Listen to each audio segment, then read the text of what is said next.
going to swap around?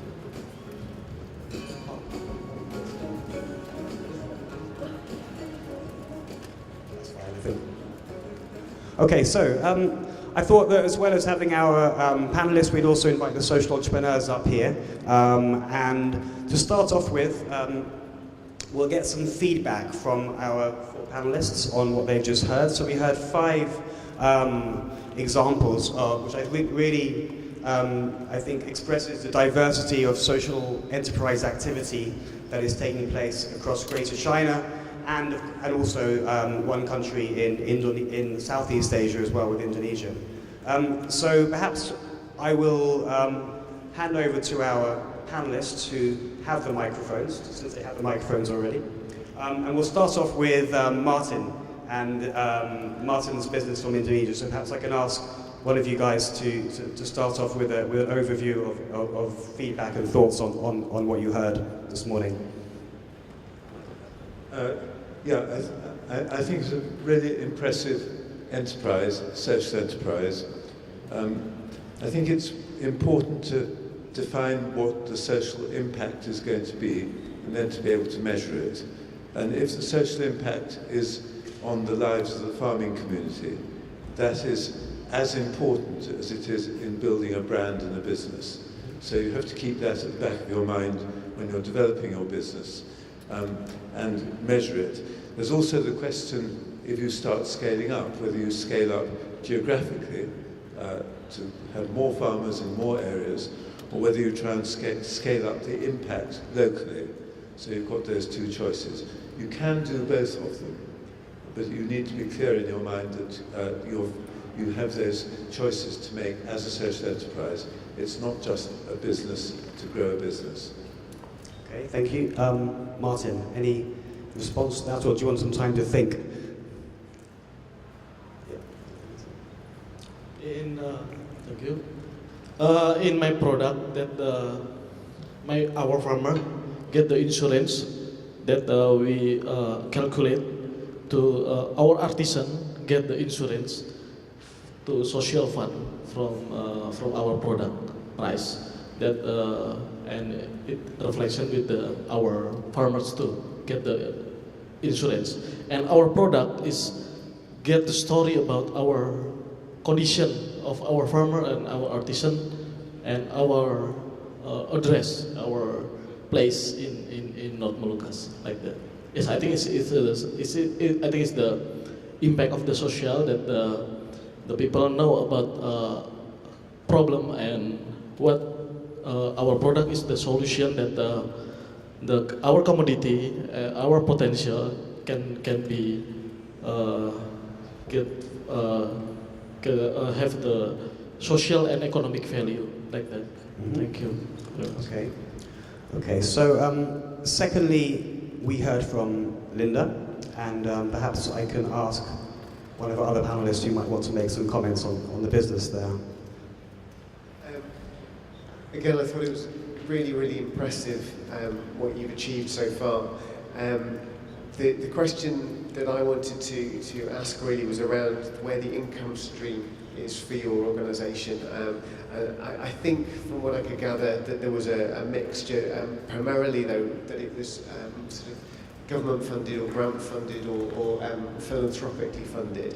And I think that there is the potential for developing an income stream potentially through something like a quality mark. I was really struck by the fact that the quality was something that you were very keen to ensure, and there are examples in other parts of the world where by introducing a quality mark that people can apply for, you certify to make sure that they are delivering that quality, and then that becomes something of value that people will pay for. So that was my sort of initial reaction to it, but I don't know whether the other members have got other things they wanted to add.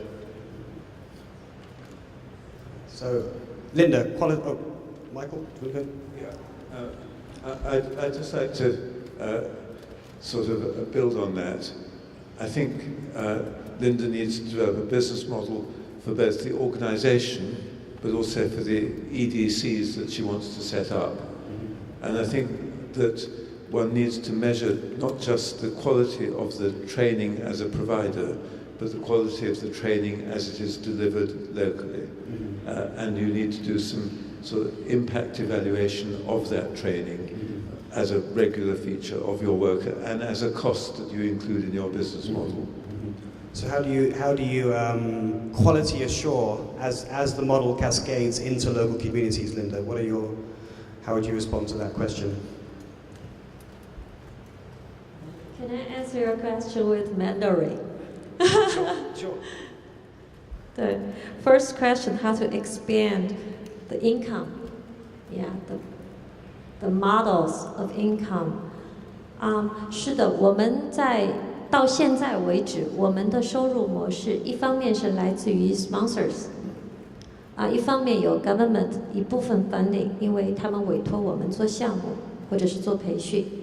那从7月份开始 ，Dementia Quality Care Online Training Project launched in July， 然后那我们已经开始有收入，因为这个项目是付费的，就是我们是按 license 来卖。那individual learners or institution learners, they have to pay. 同时呢，因为我们做一些 conference, workshops, 所以我们在这个行业里面有一定的 reputation. 所以现在刚刚进入中国 aged care industry 的这样子的 investors or operators, 他们会用我们来做那个管理咨询方面的服务，所以我们也有一部分就是这样子的收入。其实今年我们在5月份的时候参加 BC training 的时候，我们才 define 我们自己说是一个 social enterprise。在这之前，其实我们有公司，我们有一个 private company，and also we have a license of an NGO。但是我们现在已经很明确，我们要用商业的方法去解决这个问题。这样子才能够帮助我们有可持续性的这样子的发展。那第二个问题是 how to measure， 就是 Michael 的那个问题。实际上现在呢，我们来 measure 我们的这些就是 training program， 的确方式很单一，只是说这些学习者他们是不是喜欢我们的课程？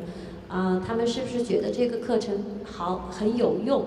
但是至于说 they how to turn the knowledge into practice， 这个是一个 I think it's a huge challenge。我们也没有去 measure， 但是我们未来是希望通过追踪这些这些我们的一些机构用户的学习的方法。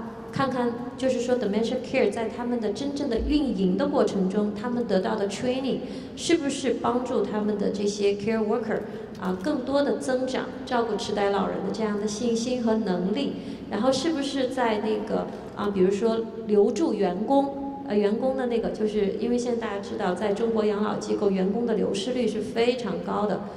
是不是帮助整个的这个机构提高他们在市场上的竞争力？那我们想是应该通过这几些方面去想办法去衡量这些 outcome。Thank you.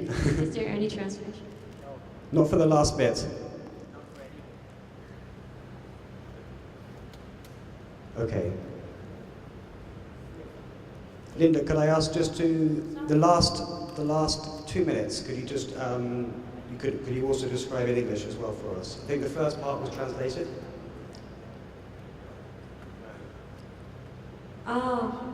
Okay. How to measure? Yeah. Currently, I think our measure. She is interpreting. 我们现在就是怎么说，就衡量的方式还是很简单，只是说学习者是不是喜欢我们的课程，是不是觉得这个课程能够帮助他们。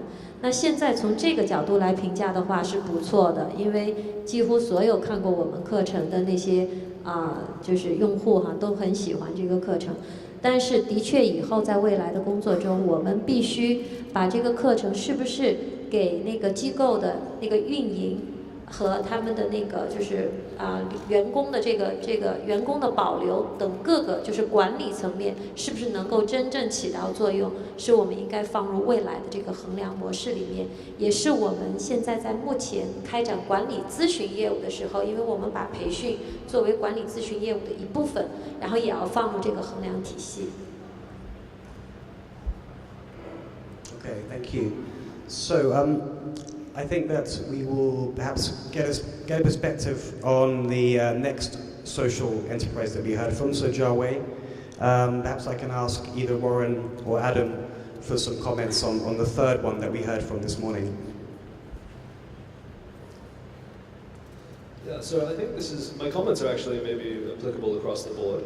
And I think it'd be helpful to maybe just ask the question, because I thank you very much. I know how difficult it is to go and present your idea and then get this kind of feedback. So I mean, I'm definitely not pretending to have any sort of clear answers, but I do find that throughout the presentations, one of the things I was thinking about was, something that we call the end game. What do you really envision the organization can become? Like in the business world, we think about, just greater and greater profits, or maybe eventually eventuating in some sort of sale. In the social sector, it's a little bit more complicated. For example, there are 6 end games that I think of, and only one of them is to continue operating. The other 5 is to maybe sell out to get the government to replicate your service. The other one is maybe commercial adoption, like the Hilton hotels. The other one might be to actually just finish and declare that your mission is achieved once you've achieved a certain goal, or for example, to open source or to replicate. So one of the things that I felt was maybe missing in terms of the presentations, and maybe can help in terms of thinking through questions like which model do you approach, which activity do you go, how do you go forward in each of these decisions, is to think about in the future, in the end, what is the end game that you envision? So for the Hilton hotels, is it to fully commercialize? Or for the Alzheimer's, is it to continue or replicate the kind of products you see other people taking on these services? Or for coconuts, is it to eventually sell to a larger corporation? And depending on the end game, there's a very different set of choices that you'll make, a different set of priorities that you'll invest in. So just curious for anyone to invest in, and maybe particularly the third social enterprise, to think about that question. Thank you. So maybe I would hand that back to some of our social entrepreneurs. What is your end game, Jiawei? What is your end game? So also I speak Chinese, easier. 因为整个项目就是3个月，整个项目就到现在是3个月。那原本你说你开一个民宿，其实也就一个小的楼而已，也不会成为一个商业模式的，最多赚一点点钱。但是呢，我们就去台湾还有韩国、日本考察，然后就发现他们那边民宿已经成为一个产业了，所以到处都是民宿，遍地开花。那在大陆那边呢，还是以传统的酒店为主。那特别在乡间啊，在农村啊，就缺乏这种比较，我们就是农家乐，我们大陆就叫农家乐，但是服务质量就很低了。所以我们就看到这些市场的情况之后，就想做一个试验，就是做了那栋楼。然后你说 end story， 我说为什么是希尔顿呢？其实因为大陆希尔顿都没有 own 任何 hotel 的，它只是管理整个这个酒店，所以我们想我们自己也不会去开很多家民宿，但是呢，我们可以提供一些这种民宿管理啊，还有那种这种技术给到这些有志于回农村去开这个民宿的这些创业者，所以我就是参考那个希尔顿，然后它确实是连锁的这个酒店嘛，所以未来我们就希望在中国大陆这有更多的这种民宿，特别是年轻人或者是艺术家回去开自己的小民宿，然后呢成为一个 industry。就像这个希尔顿酒店一样是连锁的，那我们就是提供连锁的管理技术，但是他们每个人都会有自己的特色，就是我的这个未来的这个目标。And was there a comment there, Michael? Yeah. My wife always says, start with the market and work backwards. And too many social enterprises start with a product for which there may or may not be a market, and they struggle. And I'm as big a sinner as anyone on that. But what impressed me was, although you only had 3 subscribers out of your target 50, that you saw that events were beginning to generate an income. So be flexible. If something is working, go with it. And if something's not working, you may struggle to make it work, but at some stage you might say, well, that's not the way we go. I think there's essentially a really good idea there. It's got really interesting social objectives, both for the village and the homestayers, and you should stick with it and make it work. It's a struggle, it'll take longer than you think, but you'll get there. Perhaps a good example of that, and just triggered a thought. I saw one enterprise that I thought was very successful in rural China, where they started off trying to jump on the coffee trend and sell retail coffee, given that Starbucks was trying to dominate everywhere in China, and so this is a continuing trend. But they found the competition very intense, so they continued switching to different consumer markets, and so they went from coffee to chocolate and eventually to wine. And then they started to realize that actually their core competency was less about providing things and products like coffee, but actually being able to forecast and see import trends from other major cities in China and then replicate that in the lower tier cities. And so it's an interesting example again of being flexible and adapting a business model. I mean, that transferred from a B2C model to B2B, and very different shift in core competencies from one product area to now core competency in import. I was also going to add 2 quick thoughts on that. One was a very practical one around the generating the membership, and then I wasn't clear from your presentation what the value was to the members, and I don't know whether the members are clear about that.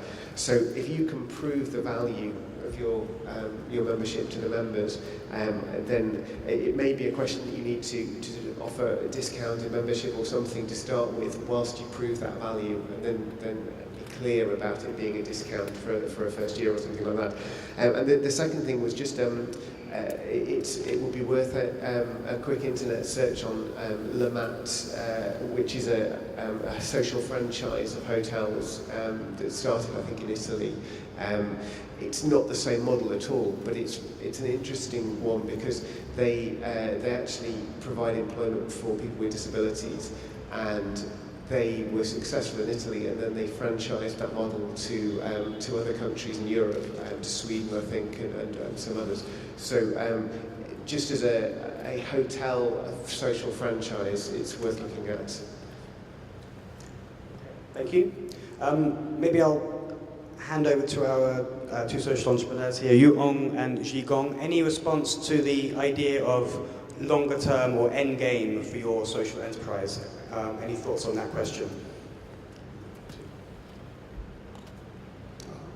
好的，其实我想说的话，其实社会企业在全国各地都在发展，而且我们也非常期待的一件事情，就是说能够接触到全世界各个地方的社会企业的这种不同的模式，因为我觉得，形式可以是不同的，但是它的理念、它的这种精神应该是一致的。我们很希望就是说能够，全国各地，包括我们社企的发源地，我们英国更加多的一些社企的一些机构多一点来中国国内去交流，让大家能够，看得见摸得着的去接触到我们的社企项目，这样子让，因为中国人我觉得就是说是非常善于模仿的。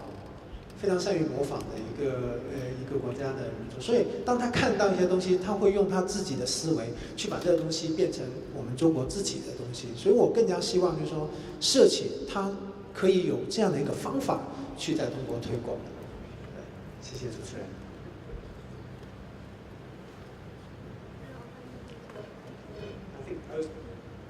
Adam, you were about to jump in because I was over here.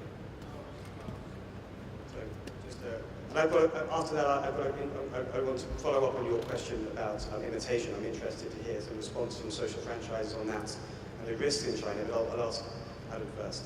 No, I didn't. Hello. I didn't have anything particularly specific to add. It was. I think that's a very good point that Warren made. We've been talking a lot at work about exit strategies and end games, and I think there's a lot of hype around social enterprise, but not much consideration perhaps as to where a lot of these enterprises will eventually get to, of whatever size, ideas or even scalable solutions to problems. I think I didn't have anything specific to add to any of the entrepreneurs. I think if I'm honest, I don't even speak the language, let alone understand the culture. So any particular insights into your business models would probably be misplaced. But I was really impressed to see all the enthusiasm, and I think nice to see a lot of themes around, borrowing ideas, whether it's from Hilton hotels or otherwise, that are clearly successful, and being quite agile and opportunistic in the approach that you take. So good luck. Thank you.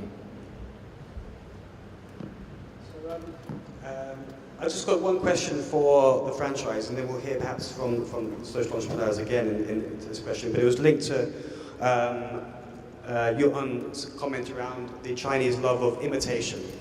What do you think, from a social franchising perspective, what are the risks or some of the potential risks and challenges around that culture when it comes to trying to franchise a model? When you think about things like licensing issues or this type of stuff, what sort of things have you experienced in the past, and what type of issues might you expect to find if you were to social franchise in Greater China?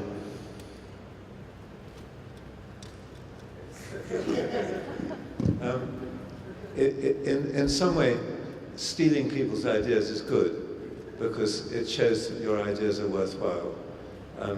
I was once rung up and told that a copy of my book, a pirate edition, was on sale on Indian streets, and I felt really pleased about that. So in one sense, we can expand rapidly by people pirating our ideas, and this is what's called open source franchising.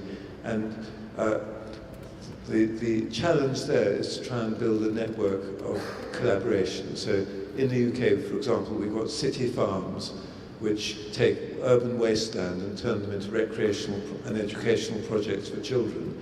Anyone can set up a city farm, anyone can use the term city farm, but the challenge then is to bring people into a network to share and collaborate. The second thing is that when you are franchising, to try and develop your intellectual property that is yours, which has value, and people need you because you're providing them with value which will deliver a better product at a cheaper price, as it were, with less effort. And in return for that value, you make a series of requirements on the franchisees. And it was quite interesting, we were talking to the Senior Citizen Home Safety Association, and basically they are providing consultancy services in the 5 cities. But I suggested that they should demand of those 5 cities in return that they have to join an international network, and they have to come to an international meeting at least once a year, which is actually the model that Dialogue in the Dark use. So I think we need to have protected intellectual property that's our own, which is of worth, and we need to bring people together for sharing. And certainly with Childline India, the biggest bit of the franchise was not the franchise itself, it wasn't the free number, it was the training workshops that were provided to the local partners. I was going to add to that. In the UK, in the commercial franchising sector, the difference between a startup, a regular SME startup, where about 30% are left standing after 5 years, so 70% of SMEs fail within the first 5 years. In the commercial franchising sector, 90% of franchisees are still trading after 5 years, so only 10% failure. And that's the big difference that a franchise gives you over starting up on your own. Now, you can copy anybody's idea, whether it's business or whether it's a social enterprise, and as long as you're sort of careful about using intellectual property, it is good to copy ideas. But even with copying the ideas, it's not the same success rate that you will get from a franchise. And that's really where the added value. So if you're trying to franchise your social enterprise, that's the added value that you can give. Now, it won't be the first 3 or 4 replications, you don't have that sort of success rate. But once you've got a proven model that the pilots have been successful, that's the kind of success that you can offer to franchisees. Thanks. I'll hand back to Jigong. Can you tell us how many of the ideas that you have incubated have been original or new ideas, versus how many do you think have been copies or have been ideas that you've copied from other people?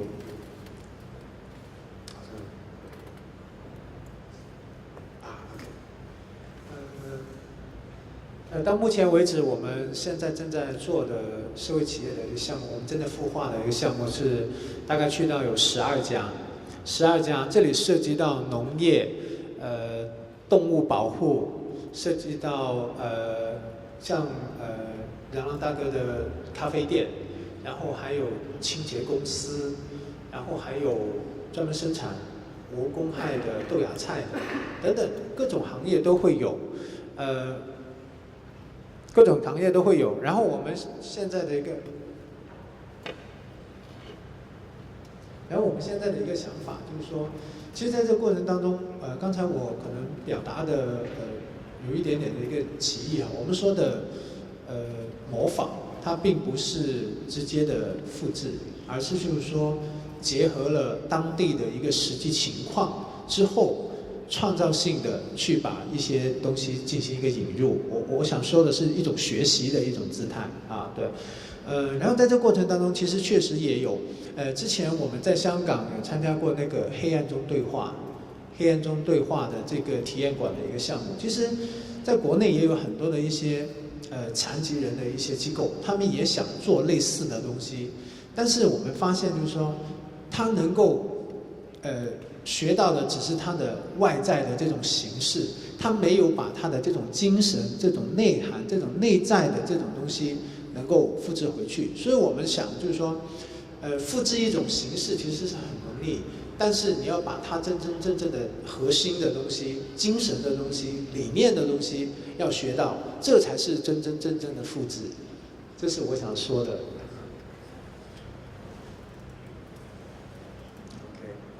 Thank you.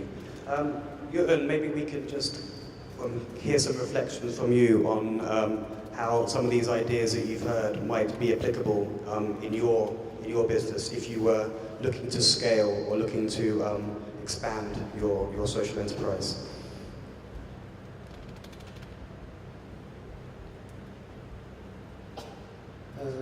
中国有。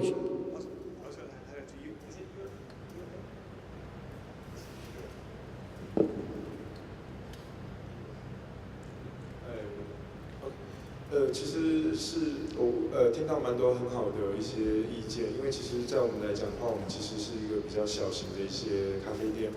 那我会觉得，其实刚刚讲的很多东西，其实我们都有用到。那其实我们店也有会员制这个东西。那我们这个是我们的会员制是提供给一些小型的 NGO， 给他们一些很优惠的政策，让他们来这边做一个消费。那在这个情况下是主要是为了服务他们。然后我们的这个模式，我们也会希望以后可能会是让它能够复制到变成一个很简单的一个东西，让很多的人都可以很简单的做到公益，这是我们的一个初衷。Okay, thank you. So we are running out of time. What I would like to do just before we finish is just to ask our panelists to give a final comment on what they think. On which sectors do you think show the greatest promise for social franchising in Greater China? Where would you, if you were a social entrepreneur, what type of social issues do you think present the biggest opportunity today? The social issue that you would address is the one you feel passionate about. You can make all this work for anything you want. But at the beginning must be a passion to do something, a creative idea for how it's going to be done, the commitment and energy to implement it, the flexibility to learn from what you do, the capacity to build a social enterprise balancing the social and financial objectives. And if you get it right, you can go anywhere. But you need persistence, and it always takes longer and it's harder than you think. So less about the issue, more about the More about the person. So when we set up UnLtd as a foundation to support social entrepreneurs, we didn't judge the idea at all, we judged the person.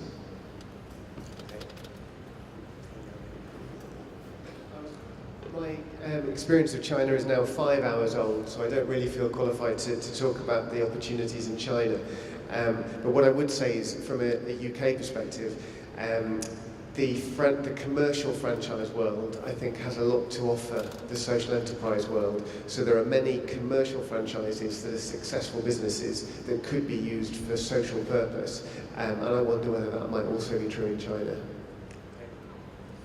So I think having worked in China for a few years and also continuing to consult there for different organizations, I think we have to remember that stakeholders are very important in China, and particularly government stakeholders. So I think you're looking at the nexus of the linkage between both. I definitely agree with Michael, nothing will succeed unless you have that leader with that passion. But I think the key ideas that are going to get traction in terms of relationship and also meet the agenda of the stakeholders in China, particularly the government, are going to be the most successful ones. So I'd be looking to sectors like energy and the environment in terms of pollution and the impact. I'd be also looking to the aging population and wanting to see more elderly care, age facilities, that kind of a thing as well. So those are just two sectors, but the principle is thinking about where's the link between a passionate local person as well as an agenda or a point where a lot of people are going to be able to rally behind that and get interested in the topic. Thank you. And Adam, any thoughts? I don't know if you've been in Asia before, but any thoughts on where you see opportunities where would you see the greatest opportunity for social franchising? Well, I think I'd say what Michael says. I suppose I had a little jaunt to Macau, so maybe there's some social enterprises around gambling need to be set up. But I think the great hope and the opportunity around being in China is that China has the opportunity to develop well. I think we in the West have proved spectacularly that we have failed to make the best use of our economic development over many, many, many years. So good luck to China trying to do better than we did. Thank you very much. Okay, so I think we're out of time there, so it just remains for me to say thank you very, very much on behalf of the British Council for all of our panelists and to our social entrepreneurs for giving up their time to speak to us this morning. So I'd just like to give them a round of applause before we finish today.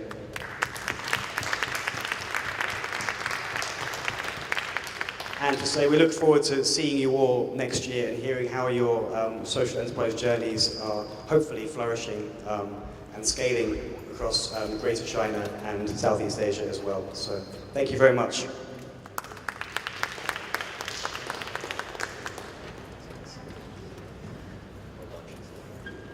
All right, everyone, that's the morning session. We're just going to break for lunch, so if you can be back here, if you're wanting to see the next session, it's going to start at 2 o'clock after lunch. And if you've borrowed some headsets, please don't forget to return them to the headset translators over there. Thank you very much.